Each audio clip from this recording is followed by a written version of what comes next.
In China already affecting investment in infrastructure, hitting demand for steel, iron ore as well, and iron ore supplies. Joining us in the studio is Hambro, the Executive Chairman of IRC. It's a Hong Kong-listed iron ore company operating in China as well as Russia. Jay, thanks for joining us. Good morning, Rish.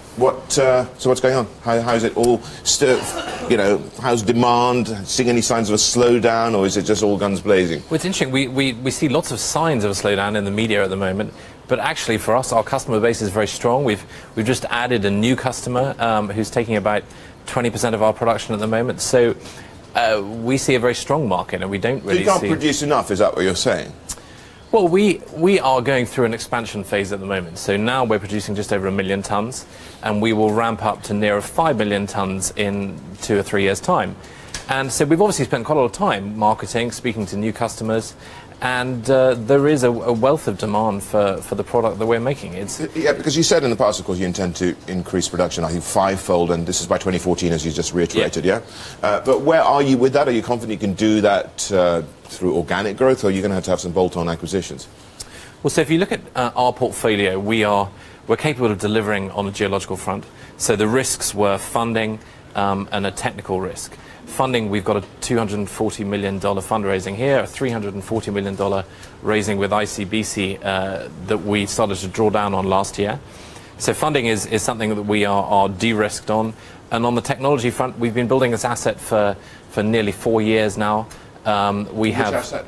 This is the KNS mine. And we now have a company called CNEC, large Chinese SOE, who is our fixed price contractor constructing the basic processing plant, which is what we need to actually start production of the product. Okay, but it's not just restricted to iron ore, is it? No, for us, at the moment we have 2 products. One is an iron ore product, and one is an ilmenite product, which is titanium dioxide. Yes, ilmenite is. I'll see this every time you're on, Jay. It's a great market to be in, the ilmenite world. So ilmenite is titanium dioxide. We sell it about 48–49%, and about 80% of the world's ilmenite goes into pigments. Titanium dioxide in its purest form is the ultimate reflector of white light. So people use it in paint, packaging, plastics, and then about 20–25% of it is in titanium metal. So something like the new Boeing Dreamliner is 13% titanium, because it is a metal which is very strong but also very lightweight. So both of those pools of demand are very strong at the moment. And you've seen the ilmenite price has gone up 3-fold in the last year or so. What's holding back your share price, though, Jay? I mean, I was looking at it earlier. I mean, you had a first full-year profit since actually listing here in Hong Kong. I'll come to that in a second, but your share price is down 35% since that listing. Why do you think that is the case? I'd love to know the answer to that question. We have delivered everything that we said we would deliver at the IPO. Our increase in reserves, we increased them 3-fold. We got our funding in place, as I talked about.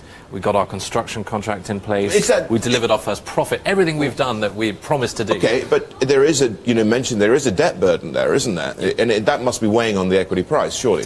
I don't think it is yet, because we've only drawn down a small amount. And it's an 11-year loan facility, which the debt service is wrapped up for the first 3 to 4 years going through the construction phase. I think Hong Kong is a market that, number one, doesn't have a huge exposure to mining companies, and number two, doesn't have a huge exposure to development companies. So we are going through, as you said, we just delivered our first profit, which is a fantastic achievement. So would you have done better if you listed in Australia instead, let's say, or even in London? Well, I think in the long run, being in Hong Kong will benefit us, because we are sitting very close to the Chinese border. We have Chinese debt finance, so why shouldn't we have Chinese equity finance? And all of our iron ore comes across the border into China. Okay, well, let's also talk about any bigger players here, thought about taking a stake in you or anything like that. I think we can talk about things like that. No, we continue discussions with a lot of people. We are, I think, obviously a very interesting party for Chinese steel companies, Chinese strategic players. You've seen a lot of the China players moving to Africa, moving to Australia to capture resources. We're obviously a lot closer, so we speak to them. But I think Russia is still a step which Chinese large companies are taking some time to get comfortable with.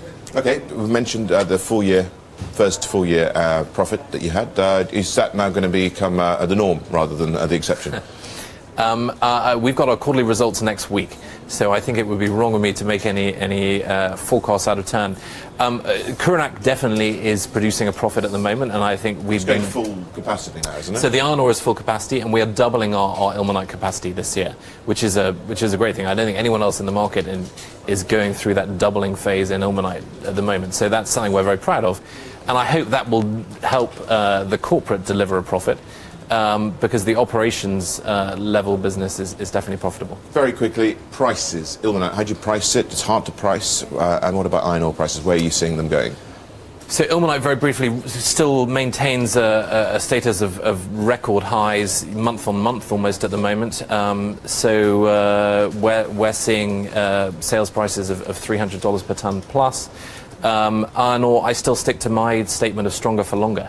I think the demand picture for iron is still strong, and I think the supply picture is not as strong as people might suggest. Jay, great of you to stop by. Thanks a lot for that. Jay Hambro there, he's IRC's Executive Chairman.